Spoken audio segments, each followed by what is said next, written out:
Ancora un appuntamento con il Panathlon, è un appuntamento di quelli importanti perché stasera verrà dato un riconoscimento a Ernesto Macera Mascitelli. Lui arriva da Avezzano, però praticamente è un sardo d'adozione, visto che per tanto tempo della sua vita la passa nella nostra isola, con residenza ad Olbia se non ricordo male, ma ha una passione incredibile per l'alpinismo, alla quale unisce anche un qualcosa di davvero meritorio, visto che è una sorta di portatore di pace, possiamo dirlo, perché insomma, tra Nepal e quant'altro avrà molto da raccontare.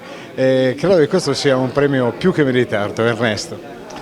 Ma per me è un onore essere qui presente, è un onore che il Panathlon di Sassari mi abbia dato questa opportunità, insomma, di parlarne di alpinismo, di parlare di solidarietà, di parlare di aiuti umanitari e soprattutto di farmi conoscere non soltanto come uomo sportivo alpinista, ma anche come persona che ama aiutare il popolo altrui che ha bisogno, che ha necessità di sostegni.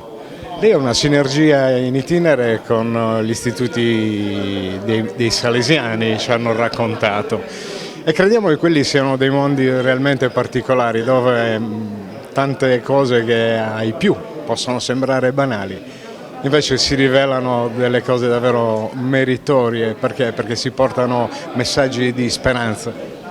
Io per 3 anni ho condotto un progetto insieme ai Salesiani del Don Bosco in Bolivia, si chiama Progetto Don Bosco appunto, che aiutava delle case di accoglienza che erano gestite dai Salesiani, da volontari, la maggior parte italiani.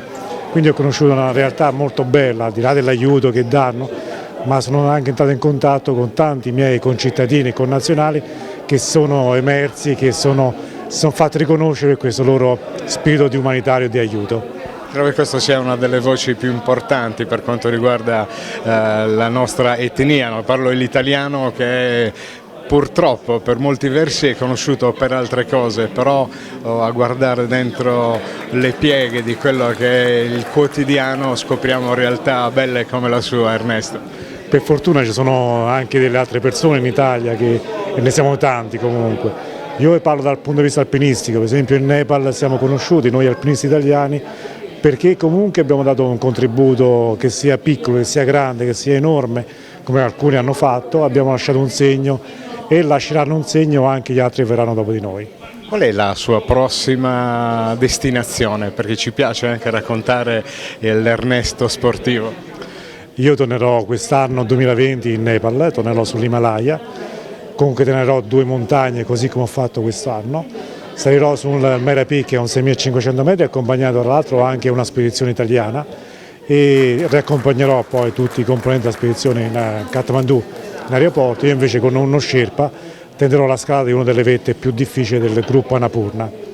La fai in solitaria? Io uno Sherpa, sì.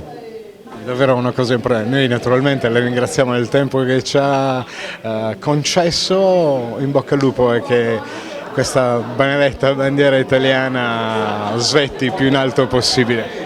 Sono io che ringrazio voi per l'opportunità e viva il lupo!